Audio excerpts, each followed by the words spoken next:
when I work with energy and when I work with coaching clients, I know when someone's in sync because there will be a field around them. And when we've cleared the most prevalent aspects of what's blocking them right now, that stillness which appears around us is you with that true connection. It means you're not in your head and you're not in thoughts. And the way I describe it is that your empathic body, I'll try and do this so people can see, your empathic body goes out to the world and expands and feels everything. And then you have your emotional body, which is going, oh, okay, I can feel sadness, shit, guilt, shame, blame, anger. And then your mind goes, oh, I have a story. Let's attach it to that and create a Mills and Boone, a drama or something around it in our life. So when we actually bring our body back in so that our empathic field is here, we bring back our emotional body so it's here, we tell the mind to bring itself back in and shut the heck up until I tell you to activate. And then we come back into feeling the field. So when I'm working with people, I'm not operating cognitively. I'm operating in an awareness of what I call the knowing. And what I shared with you, that process we just did before recording, that knowing allows you now to step from here in the hurdy-gurdy to into this, the awareness of all, so that you can actually, oh, I can feel Scott's feet. I can feel his head. I can feel his blah, blah, blah going on. So everyone can do it when they start to move into the field. And then when it gets very interesting, you can go, well, I can feel your hip, Chelsey. I can feel your hip. And I don't know what's going on for your hip, but it's hurting. It feels like it's in pain. It feels like it's tight. Yeah, to me, it feels like I'm lugging. I'm lugging something like on my hip. Yeah, so that's, but it's this side. Okay. Yeah, that I can feel. So I feel like I'm having to carry something in my hips, on my hips. So let's ask this question. I have this thought process. We create things. And like I started doing some research into lipedema and looking at the cells and the cell story. And I started to tune into it, and I started to get an estrogen picture, and I started to get a dysfunction picture around estrogen and the story behind that. Anyway, I won't go there now, but in terms of the hips, after working with many, many people over the years, I have found that a lot of what's held in their body is a relationship story, particularly women and their mothers. So let me ask you this. At what age did you create your hip being dysfunctional? When did you decide you had to carry whatever's on your hip as you just lugged it like a baby? I'm Miss Responsibility Queen, right? So I'm thinking back to all of the different things where I've held on and had to carry. I'm trying to think. Okay, well, let me interrupt. Let me interrupt. I'm sorry to be rude. No. There's what I call an origin. It's what I call the moment of the inception of the idea that somewhere in your conscious journey you decided to do this. Now, you could say, is it from this lifetime? Is it from a past lifetime? Or is it a generational thing that's passed through me from something from somewhere else? I'm feeling generational. Great, that's what I was getting to. Yeah. And the next question is it on mum's side or dad's side? I'm going to say mum's side. See, that's why I was already there, but I want you to find the answers. So now the next question I'm going to ask you, is it greater than 5 generations or less than 5 generations? And when you're thinking of things, it should pop to you. If you go into a story, and that's an external influence. Yeah, the first thing that came up was greater. Okay, so is it greater than 10 generations or less than 10 generations? Less. So if it's between 5 and 10 generations? Yeah, I'm bringing up a 7. I'm bringing okay. up a 7.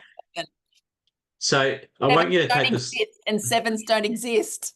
So I want you to hold this imaginary ball of string, right? And I want you to peg it to number 7. And whoever she is on the feminine line, can you feel your hip moving? It's shifting the energy behind it. It's shifting. I am tingling. All right. Now I want you to get out your etheric lighter, and I want you to light that connection between you and number 7 and watch it disappear. Yeah. Yeah. All I can see now is a beautiful smooth ribbon going with love. Like it's turned Yeah. into a beautiful ribbon and yeah, gone off like floating away. And one of the things that I've observed over the years is that we come through into this world as a beautiful little bubba, and you go and look at, and you come through all shiny and straight from source, and you look at your parents and go, "Oh, you're shut down as fuck. I'm going to have to process that for you." Yeah. So what happens? This little bubba takes on the 1, 2, 3, 4, 5, 6, 7 because nobody's stopped it, and now what you've done, you've just gone, all right, it's done. Yeah. We're not taking that any further. So the whole concept is the metaphor in the body is the kind of, where did it come from? Why did I created it?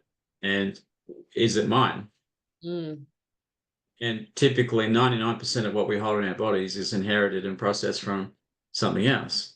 Yeah. So if you think about every single person on the planet and they all threw that ball of string, where did it come from? Because somebody had to be number one. If we go through every single iteration, Mm. Yeah. Is it all coming from the same place? yeah. So some might say entities, some might say darkness, some might say whatever the illusion we're into, the learning experiences, Yeah. whatever. Yeah. Planet. So because I often have found in women that their hips are mums, and if they've got cycle problems, it's usually what I call a neuroallergen, that there's a trauma around estrogen. Mm. Mm. So estrogen trauma, and you can usually go back somewhere around that early stages of menarche, um, 11, 12, 13, 14, 15, wherever that gap is. And you Yeah. say to yourself, what happened in my life around that time?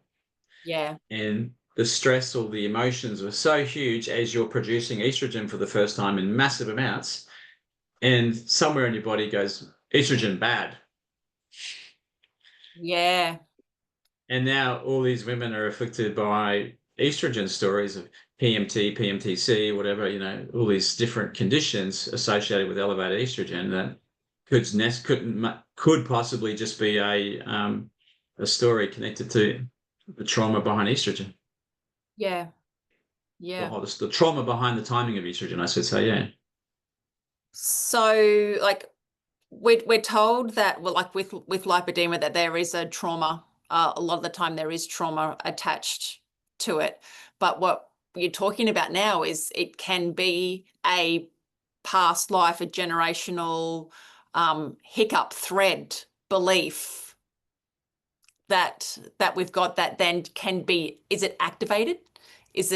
Does something trigger it? Do we need to have something to trigger it, to turn it on, that we like Well, let me ask you this, okay? So when we tune into the field, it's not trying to cognitively process it. I'm going to ask you to clear yourself, and I'm going to ask you to answer your own question with a yes or no, not a story.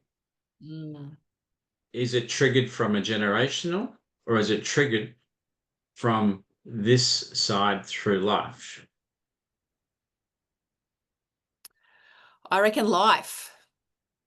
I Okay. reckon that there is something that like it's there from generational, but I'm thinking that there's something that happens, whether it's a like a chemical, an action, a love, a hate, an accident, like or something that that So what if there were stories about, if I was bigger, I would be protected. I'd be stronger. Or even I would be unlovable, unlikable. yeah, yeah, yeah, yeah, those stories exactly. Yeah. Are we talking still about lipedema? In general, weight gain, Yeah. lipedema, obesity, Yeah. diabetics eating sugar when they shouldn't, you know, why do we self-sabotage? Because there's a greater story running about who we are. I became a naturopath because I ran away from my job, and it was an easy way to go to uni and hide. I didn't have to be an adult. I didn't have to do any adulting because I was married to a very wealthy accountant, and she took care of me. I've never said that in public ever. And but it was probably the greatest start to my awareness and spirituality, nutrition, and health, and actually heading towards self-responsibility, greater than anything I've ever done. And then in the last decade or so, this kind of work has turned up with the vibroenergetics of our relationship to our existence, to spirit, to this whole coexistence with each other, and the energies we share, and the reality that we share, and there's a physical, there's a spiritual, there's an etheric nature to all of it. And like sometimes we can't see within, but we can help others to. What I just did with you showed you how to do an exercise. Yeah, we should so tell that everybody what just happened with that exercise. And I have to let you know too that my tinnitus has halved since we've been on this call. Yeah. It was out of control before we sat down and started talking. And now it's barely, it's a nice calming instead of a yeah. Can I back in 2009, I went and lived in Malta, or 2010, somewhere, I forget now, it's a long time ago. 2009, I think it was. I went to live in Malta to study with a teacher there. And this is how part of my journey. I used to go and do crazy things and travel around the world and find teachers. And anyway, I studied with her, and one of the things she said to me was tinnitus was, this is her understanding, was tinnitus was actually you're not listening to your source. So it's getting louder and louder. Yeah. So we've just connected in at a new level with what we did that previous exercise, which was to connect you to your spinal cord or your song line.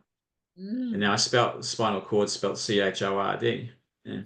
I've never heard of songline before, Scott. Well, it's like every one of us has a song line, which is us. And if you call in your song line, which is, imagine getting your original blueprint back that you signed up for. Okay, I signed up to be this vibro-energetic being. And then that got corrupted through processing mum and dad shit, having a bad relationship, a marriage breakup, meeting some shitty guy at high school, having a prick of a school teacher, having all these things happen to us and around us that have distracted us from the core message of who our song is. What is the song that you're here to sing? Okay. Can I tell you something? Another thing that maybe makes me weird, because I don't know if anybody else has it, but every morning I wake up with a different song in my head. Does anybody else have a different song in their head every morning? Like, do you have to hear it? Every morning I wake up to a song in my head. See, I create a song every day. I have a little 2-year-old girl, and I make up songs for her. Yeah. Yeah. Okay. See ya. Okay. So it's like, imagine the best way to describe what the song line is that if you were to let go of everything that's data driven in your world, and the best way to describe our minds as a computer, it can only process what it knows and has data recorded. Here's my bank balance. Here's my bills. Here's the state of my relationship. And your brain processes the data. 99% same as yesterday, 99% the day before. Yeah. So you process the data and you go, okay, 1 = 2 = 5, carry the 1, equals shit.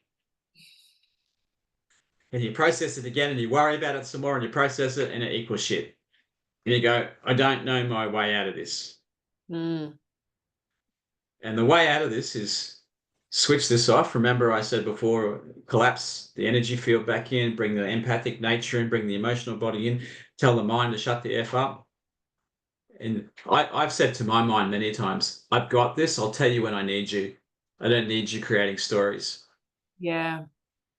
Now, this is where the secret is. The field, or the knowing, is coming back into the knowing. And this is the most powerful part, and it's the hardest part, is your mind wants to run the race. It's had complete carte blanche, rough shot over you, and whatever it wants to, stories or bullshit it wants to create, it's been allowed to do it. So you've got this out of control entity, and now you're saying to it, I'm now going to be the monk walking through life, filling the field and being in this. It doesn't happen, right? But this is part of the story. So when you start to feel things, I will create products, I will do things simply from instinct. But I have spent many years training myself. I didn't need to. There's a way we can do this a lot faster. And it comes back to saying a really simple phrase, I trust me. Yeah, I trust me. And it means I don't know the answer. I haven't got the data. It looks like shit on paper. The arithmetic in my head's equal crap. And I come back and say, I trust. I don't know how it's going to happen, but I know it's going to happen. I know we're going to find a result. I know it's going to resolve. I know it's going to find a way which I couldn't have possibly imagined, thought of, become. So I'm allowing my song line to deliver. Yeah, yeah. Yeah, that happens a lot with me, and I love it and I celebrate it. And so when something isn't working right, then it's like, okay, well, it needs a bit of a shake up, but then to trust enough the universe or whatever enough, then it all works out. And that's where the power is. You live empowered rather than disempowered in fear. Yes. So there's like a set of scales. Imagine that in this side here, you've got fear, shame, blame, guilt, anger, whatever. And then over here, you've got your etheric body, and all this shit takes you out into distraction of this stuff that you forget about who you truly are. Because if you are in any of those emotional states of being, you have this. This is where it gets really interesting. The moment you can catch yourself and go, I'm in any of these emotions that aren't truly who I am, I am distracted from my purpose of being. I Yeah. am out of balance and I'm distracted. Because I'm, here's the kicker. Why would an immense immortal being of light from God, from the universe, or whoever you are, do that stuff? It doesn't. It wouldn't, because it trusts. And you need to work on it. I'm not a champion. I'm not perfect, but at least I know that when I'm doing that shit or end up in that shit, I go, wow, okay, I'm in distraction. I'm in something that's not me. Yeah. So at the start, I asked you like how clever you are at this and whether it is a thing that you could teach or whether it's a thing that you're born with. Like, so does somebody have to be born with this? And you said, okay, well, let's give it a go. And then I scanned your body and you ran me Yeah. through it. So you gave me I don't know whether you gave me like the codes for my brain to break into that. And then I followed your voice and I felt into it. And then I picked up a couple of things, and then it was like, oh, I feel that your feet are really hot. Yeah. It's like you're walking on hot rocks. And then what did you say? I have plantar fasciitis and I have bone spurs on my heels. I didn't know any of that. I didn't No, know you any didn't. of that. So for me, like, yeah, I suppose I am a little bit intuitive. I've done my naturopathic emotional release and a little bit of stuff, but do I tap into that? No. I don't do a lot of that stuff. But you just guided me in 2 minutes how I could scan you and I could feel in my body and tell you what I felt. Like that is pretty cool. It is. And the reason I talk about the mind and the emotional body and the empathic body, because that's the shit that gets in the way of you being able to tap into stuff. Yeah. We are so busy being cognitive beings, we've forgotten, myself included. I have 4 children, I have 2 businesses I run, blah, blah, blah, all that stuff. And the moment, this is why we're doing this call, because when I spoke to you, I was a guy making products, and now I'm coaching you on energetic. So very different conversations in half an hour. So that people can like I worked with hundreds and hundreds of people and tested this. I'm out there. I used to walk up to friends and family, and go, I just want to see if I can do this with you. And I tune into their bodies and I go boom, boom, boom, boom. And now when I do it, I just know. Mm. I've done it so many times and practiced it so many times that I know that if I scan someone's body, I can feel their hip, their kidney, their head, their neck, their thyroid. I can feel if they've got inflammation in their body. And it's just a matter of that if you trust yourself, and this is what it comes down to again, trust what you're getting because your mind goes, well, how could I know this? How could I possibly do? That's not right. What if I get it wrong? What if I say the wrong thing and they judge me for being this woo-woo person who doesn't know what the shit I'm doing? And Monkey that's why brain. you monkey brain. And you caveat it by saying, I'm practicing, I'm learning. I'm not an expert in this. And I'm not an expert in this because I'm still uncovering and discovering what we can do with human potential, what we can do with our awareness in the knowing. Mm. You know, like sometimes I might tune into a federal election and go, oh shit, Albo's won. And that's before we've even had the election. No Yeah. offense. So Yeah. I, Oh, people can I take it. Yes. I don't want to vote for any of them actually, but that's a side note. But and you can apply that within self and start to go, well, I need more water. I need to take care of my feet. In my instance, I'm a martial artist, and my feet are very important to me. I'm going for my black belt this year, and I have to be in top fitness. And I've never had this before. This intensity in my feet with both feet that and I'm looking at it, going, why have I created this? What's it for? Is there resistance about something? And today I'm going to share with you where the resistance is. The resistance is that my business isn't serving me. Yeah. Yeah. Can you see how this brings you alive so much doing this part? It's fun. It's fun. Yeah. Yeah. You're bringing See, joy. my business is accounts, it's products, it's labels, it's blah. It is the antithesis of who I am and my journey. So in that, I've just answered my feet problem now. So this reflection's worked really good. Yeah. Mm. Yeah. And there's always going to be, you get to a point, I don't know if it's like a 7-year point or whatever year point. And it's like, okay, well, what's serving me? And you have to be able to keep the 20% and get rid of the 80%. And then you'll stay with that 20%, and then that'll grow, that'll be the 100%. Then after a little while, you're like 80% of that sucks. And then you get to the 20% again. Yeah. And then you have to be brave enough to drop that 80 to step into the 20, because then the 20 grows to 100 anyway. And I think, this is big news, but I think I'd probably want to sell the part of the business I don't want. Yeah. And I don't know how to, this is why I'm working with you, because I don't know how to monetize what this looks like, what I do, which is second nature versus, it was like that friend of yours in the office we met that day. And I just went pop, pop, pop, that was like 5 minutes. I could. Yeah.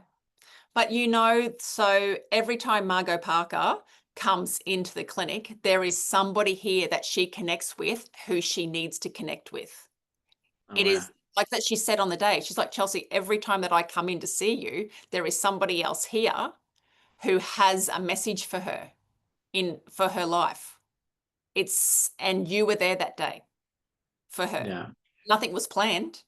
And it just happened. Everybody now is waking up to frequency, to healing, to be able to feel the feels. We're not watching TV as much anymore. We're not mesmerized. The blinds are coming up, and we're knowing that there is a bigger knowing. There is another way than pharmaceuticals. There is a way that we can tap in to feel better about ourselves. Yeah, there is. And it really comes back to what is my truth in my song line that I'm really get a kick out of doing. Yeah. Yeah. I did a hand reading and she tells you your purpose in life. It's not just a handwritten, like an actual, it's a scientific, you do it on ink and things. And I took my son as well to find out what our purpose is in life. And mine was the butterfly, and it was connecting and flittering off like to here and a little bit of flitter off to there, but and connecting people and being able to survive in different type of areas, and picking things up from different areas and like putting into different areas and that type of thing. My son, he came like he's the Robin Hood. He's the steal from the rich to deliver to the poor type, like finding the truth. So I'm so excited that the way that I've brought him up in all of these, like all the teachings that I teach, and so that he will like fit into that role quite well. So knowing sort of who you are as a person, I think, and then being able to step into that, I think takes a lot of the holy shit what ifs away. And then to be able to know what feels good. See, now that I've gone into my thinking brain, I've gone into terror. Oh my God, what am I doing? Yeah. Yeah. You know, literally shitting my pants, going, "Oh my God, how do I do this? Do I give up my business to take a shot on this?" And If it's not terror, and if it's not, doesn't scare you, then it's not a big enough change. Right. well, it's a big enough change. It's a big enough change. Yeah. How do we make it fun? How do we make it that you get the feels at the end that you want to feel? Well, I think I mentioned to you that back in 2019, before our universe turned into COVID nuts, I woke up one day and I was in New Zealand. I was doing a tour of New Zealand, and I met some people, and they said, "Oh, do you mind if you come and do a show, do a live show for us?"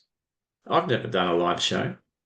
I ended up in this daycare center and back where somewhere, I don't know, in New Zealand, in the middle of nowhere, and there was 30 people turned up, and here I am doing a live. I don't know what I was doing, how I was going to present it, what was going to happen. And I just started doing a live show, and then I ended up in Melbourne a couple of months later, and I ended up doing 2 shows in Melbourne. I've never done it since. How did you feel? How did you feel doing that? I was definitely terrified and scared, but I learned a lot. Now I know why Esther Hicks picks people out of the audience, because she knows who will work with them and she knows who won't. Yeah. So I learned from that experience that there are people who put their hand up, but they just want to sabotage the experience. Yeah. And there's people who generally who want the experience. But what I learned from that was that the weirdest things happen. Like I'm just reflecting here, and I was reading this one lady, and all of a sudden I started singing Queen. I started going, "Mama," woo-hoo. And I said to her, "Why am I singing Queen?" She goes, "That's my favorite band." Yeah. And then another time, I started, I don't know what you call that, dancing with the swords, the Scottish sword dancing or something. Okay. Yeah. And I started doing this in front of her. And she goes, Highland something. Yeah. yeah.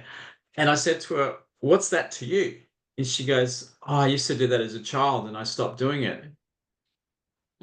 So what I learned from that was not so much that I can tune into it, as I learned that so many of us are hiding away from the parts of ourselves which gave us joy. Music, dance, creativity, song, whatever it was when I started to tune into all these people, I figured out pretty quickly that most of us are doing the do, but not doing what we love, not being who we are, not, like I say to my kids all the time, "Do you love music? Do you want to dance? Do you want to sing?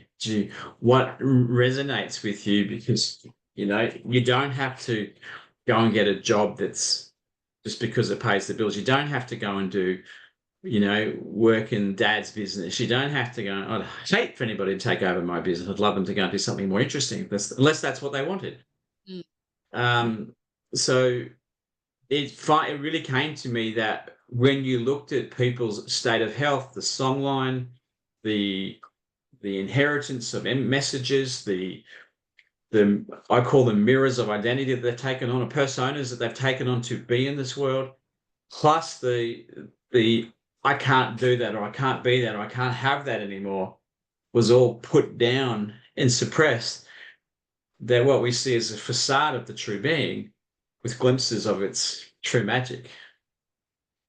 Yeah, so what I see for this is like it's great to sit here and to listen, right?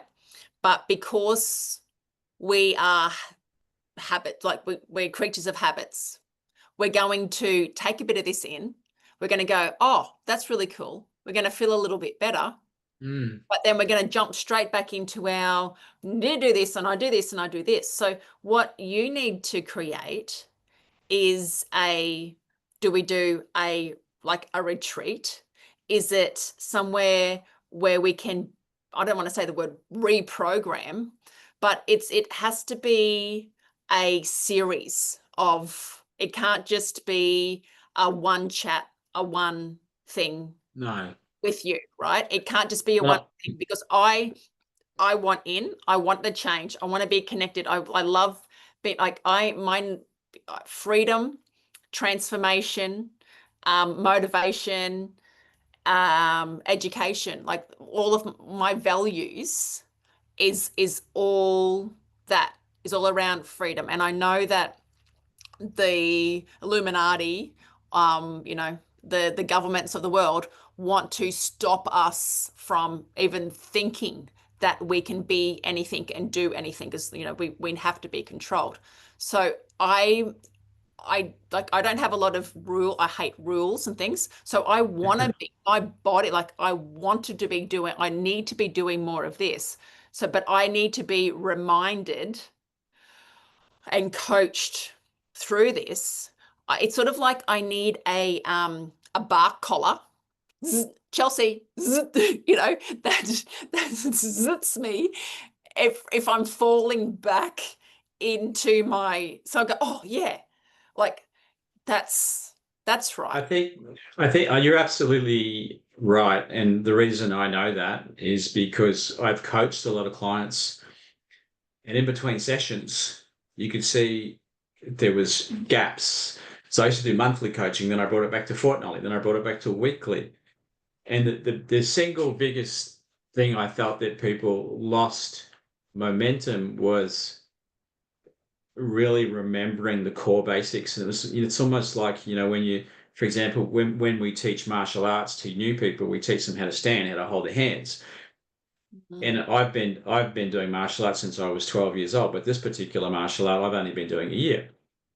And even though I've been going to 1 year, every single class, stand this way, hold your hands this way, move your feet this way, and that's exactly what has to happen. Is it has to form some sort of, while you're doing your gloves. Yep. You're sitting there, you could also go, all right, you could tune into your body and feel, okay, now that I'm doing this, what can I feel? And slow the motion down and go, what am I aware of? What are my thoughts doing? You get incorporated into something that you're already doing. Because I've written handouts and given people notes, and the single biggest piece of advice I give to people is your mind's going to try and disrupt this. And it's almost like we have to do weekly or daily reminders, or that my mind versus my emotional body. And around the emotions too, I usually teach, well, if you're feeling emotions, are you sure that you're feeling your emotions? Because your empathic field is so far out there. Most people have their empathic body 3-5 meters around them. Yeah. And that's like a trawler dragging a net through, it's like going to the shopping center and dragging a trawler's net through everybody's emotions. And you're going, oh, there's a bit of that, there's a bit of that.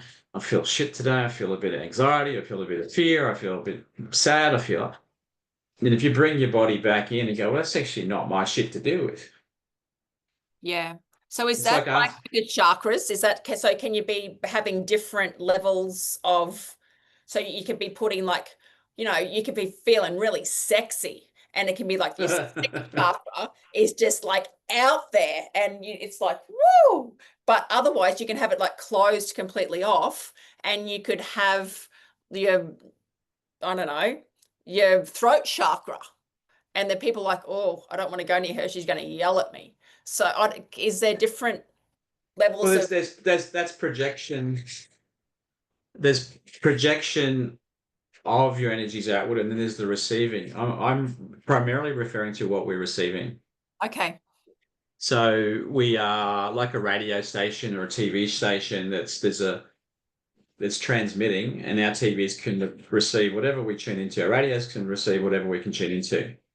Yeah. So we got our antenna out called our empathic field, and then Yeah. we have our radio station called fear, shame, blame, anger, FM. Depending which one we tune into, we can feel what one we might be tired. I find particularly we become more sensitive when we're tired or depleted, and we take on more shit. Yeah. So the moment I start to feel something, and this is not my work, I learned this from another practitioner, but it's part of what I use as a tool now, is to simply say, is this emotion mine? Mm. Yeah. Or when you say out loud, I'm tired, I'm tired, I'm tired. Well, that's, what are you attracting? I'm tired. I'm Are tired. you tired? Are you tired, or are you taking on someone else's tired? Yeah. And the best way I describe this situation is like Chelsea's sitting in your Capella Bar office. I'm sitting on the Sunshine Coast. I'm feeling your emotions. I'm processing. I'm seeing my psychologist. I'm seeing my therapist, and I'm working through it week after week. But the dirty bag of laundry is sitting on the floor behind you in your office, and I'm trying to do but I'm doing the work to try and clean your dirty bag of laundry on the floor in your office. Oh, Mm. it's not my dirty bag of laundry. Yeah. So you can just go, oh, that's not mine. I'm not doing that. Yeah.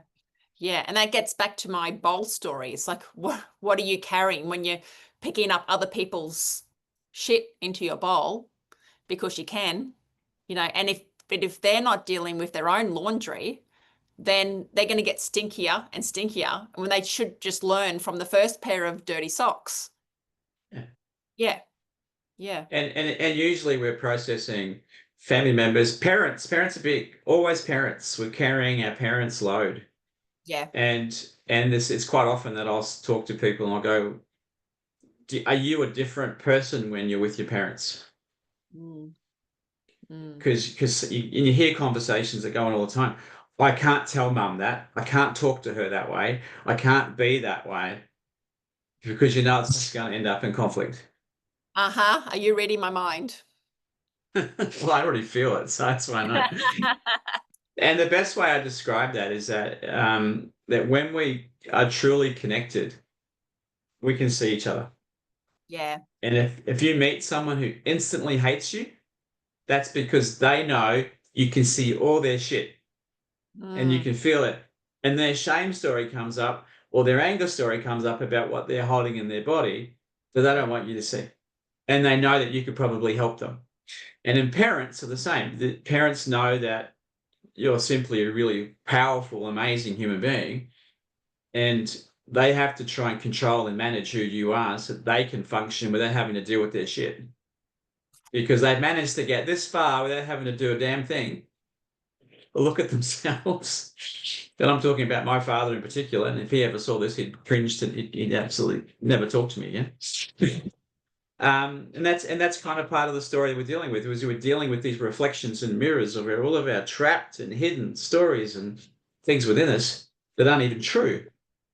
And it's probably her mum and dad, her mum's things, her dad, her mum's mums, as we just discussed, Seven. Mm. And freedom comes when you go, this is who I am, this is how I'm going to be. Mm. Let me be that, Well, I'm not even more powerful. I choose that. Yeah. I'm not asking permission from a damn person. I choose to be me. Yeah. You do. Yes. I And choose. the truth of I choose me. I I choose. trust. What was the other one that you said? I trust me or something. I trust me. I trust me. Yeah. And when you start to work with parents and start to change the dynamics of the relationships, a really cool phrase is, instead of going, "Can't believe you said that," you go, "That's interesting." You bite your tongue. Oh, no, that's interesting. And you may have a different point of view, a completely different perspective. Yeah. And the other really cool technique for diffusing people is, "You're so right. Yep, you're right. Absolutely." And then you're not in this point of view argument. You're just Yeah. going, "You know what? That's cool." Because that's where they are, that's where they choose to be. And I'm okay with you being you, but I'm going to be me. Yeah. Yeah. I'm going, I have to be me because if I can't be me, I could never be fake. I can't be authentic. Who else could meet air hostesses on a plane with a set of gloves and do a whole bunch of just reels? Yeah. With 300,000 views. I mean, that's the magic of what you do. It's some people say, "Oh, she's shameless." No, she's just being true to who she is. The Yeah. more women I teach how to use these gloves, the more lymphatics we clear, the less breast cancer there could possibly be, the less disease there could possibly be, etc. So guess what else? I've got another hater. Oh, good. Yeah. So Lipedema Australia now. Ah, So Lymphedema Australia, don't like me, hate me. Now Lipedema Australia are joining the bandwagon. So, they don't want change. They don't want new approaches, better approaches. They don't want prevention. They've got their little clicky club, and you better not just don't ruffle the feathers. They get the money in, they do their thing. Yeah. So another one of these. well, it's not your tribe, is it? It's Pardon? not your tribe. It's not your tribe. It's not my tribe. It's not my tribe. I'm here for preventative. I'm here for education. I'm not here to make money out of people once they're sick. I think, energetically, there's probably, if we looked at the entirety of the population, I think the beings who are truly choosing, who are resonating with what we're talking about, there's probably only 33-40% of the population. Yeah. Yeah. And, there's a whole other story behind who the other 65% are. But So congratulations if you've got to this far in the video, you're one of us. And we love you. I'm absolutely terrified because I did a lot of online stuff 9 years ago before COVID, and I used to do live readings for free on my Facebook page. Yeah. And then as I started to get, I used to do a weekly show every Wednesday night. I'd call it the Scott Late Show on Facebook Live, and the haters would come out of the woodwork, and I wasn't ready for it then. I just wasn't ready for the level of attack from people. One guy jumped on and said, "You're a charlatan and you're this," and the naturopath, you give naturopaths a bad name, and it was just, I don't know what you're experiencing, but my experience was there was just so many people who had nothing better to do than and I was giving it away for free. I wasn't even asking for money. I wasn't even trying to. So you're going to go saying, do you really want this? Show me you really want this. Because I'm going to put this up against you. I'm going to put this up against you and this up against you. Keep going to show me that you really want this. Well, that's, and I think thanks to COVID, I didn't go any further because, that kind of, we were in a crazy place with the way the media was treating everybody and doing things. And I think it was a good time to just to reflect and just go inward. And timing's timing. Part of the thing I work with when I'm sharing with people is timing is everything. So if you trust, you also have to put the caveat on, which is timing energetically. It will happen. Just give yourself time. Sometimes I've waited a day for something to happen, and sometimes I've waited. Like I had a client I've been working on for 10 years, and I got their business last year. Yeah. I've got people who message me now and say, I've been watching your stuff for 4 years. I'm ready to start using the gloves. Yeah. Timing, always timing. So, and then I've had some ladies, but there was really one good example that I really can't remember. Oh, yes, I can. She is a nurse practitioner. She lives in a country town where it's a 6 to 8 week wait to get to a GP. She Wow. she, was a nurse practitioner, lost a job and like all those things.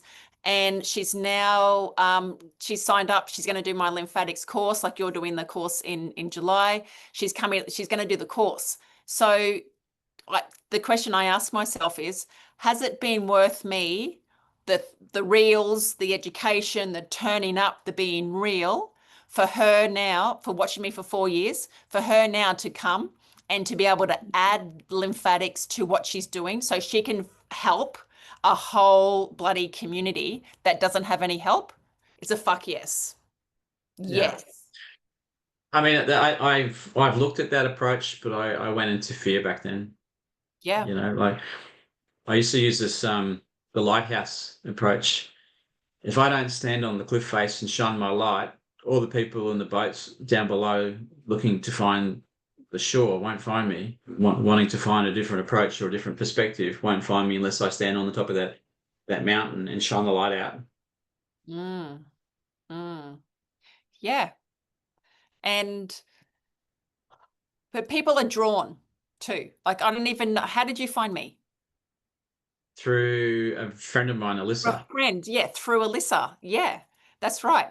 And you've turned up, we've had a chat. You're like, Chelsey, I was even talking to somebody else about what I do and about my coaching, about my everything else. And you're like, you know what? I'm in.